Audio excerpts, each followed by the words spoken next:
We mentioned these hearings. They've wrapped up now for the moment. Ohio Republican Jim Jordan, he was giving them an earful, too, about the botched website. This is from a moment ago with the Republican from Ohio. Watch. It's pretty plain language. Didn't test it. No end-to-end testing. Done before October 1st. And yet the IT person in charge, whoever the president's referring to, somebody said it's okay to start this thing. I say it's taken out of context because there's still quite a few. Mr. Van Rokel, did you know that did you know the results of the minor testing before October 1st? I haven't seen this document, so I'd love to. Well, you got the fancy title. You're the Chief Information Officer of the United States of America. That's a pretty big title, and you didn't know about this before the biggest domestic policy program website in the history of this country ever is launched, and you didn't know about this? Sir, I haven't seen this document. Well, that scares us. Mr. Park, you're supposed to be the guy who's going to solve everything. You're Clark Kent coming out of the phone booth here. Did you know about this before October 1st? I did not. And why is it? Would you like me to explain why? I would like someone to tell me why you didn't know that end-to-end testing wasn't done. Okay, that from earlier. Now we're hearing the administration plans to send out more than 250,000 emails this week, starting yesterday, inviting people who were stuck in the online enrollment process to come on back to the site. Is that a deal you'd go for? Jennifer Rubin, blogger for the Washington Post, with me now to Washington. Jennifer, good morning to you. What's the idea here? The door is still open. Come on back and give it another try?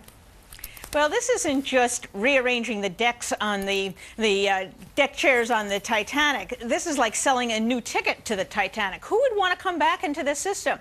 First of all, they really have no guarantee they're not going to be wasting their time all over again. Secondly, we've heard from senators, from congressmen, from the witnesses today that the information is not guaranteed to be secure.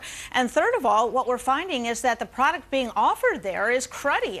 It's more expensive in many cases. It's less coverage in other cases.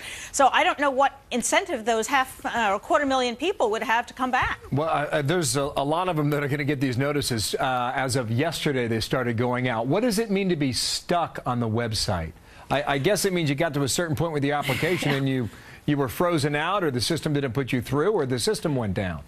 Yeah, I think it's all or some of those. And I think that speaks to, frankly, a little irony here. And that is, if the system had worked better, if more people had gone on, it would be an even bigger disaster, because it's not just the web, the front end of the web site. It's the transmission to the insurance companies. It's them getting accurate information. So we have no guarantee that that part of the equation is fixed either. So you might be able to get on, but then that information may not be transferred accurately or completely to the insurance companies. I apologize for the interruption, though, but the point needs to be made here. They need everyone they can get right now based on the early enrollment numbers that we've been getting. You know, 275,000 emails going out as of yesterday. Now, were you aware of this memo that apparently was out there less than 30 days before the launch? And during that memo, it said the threat and the risk potential of the system is limitless.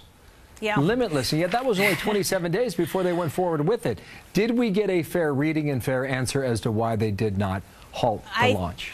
I think the right hand didn't know what the left hand didn't know what the farther left hand was doing in this. I think this is, as Vice President Cheney said, this is beyond the capability of government. It's too big, it's too complicated, it's too messy.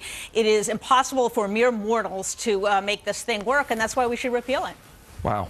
Jennifer Rubin, Washington Post blogger, thank you for coming on today, okay, out of Washington, D.C. Thank you, Jennifer. My pleasure. Still so many questions about that. Meanwhile, another top story, death and devastation continues in the Philippines today after that unprecedented typhoon. People left starving and homeless, and they're trying to survive until aid comes. A live report from the heart of the devastation. Also, we're learning about the healthcare.gov website could take more time to fix than planned. The chief White House technology guru testifying today says the website is looking better, but not everybody agrees with that. Trey Gowdy, South Carolina. It's been called a train wreck.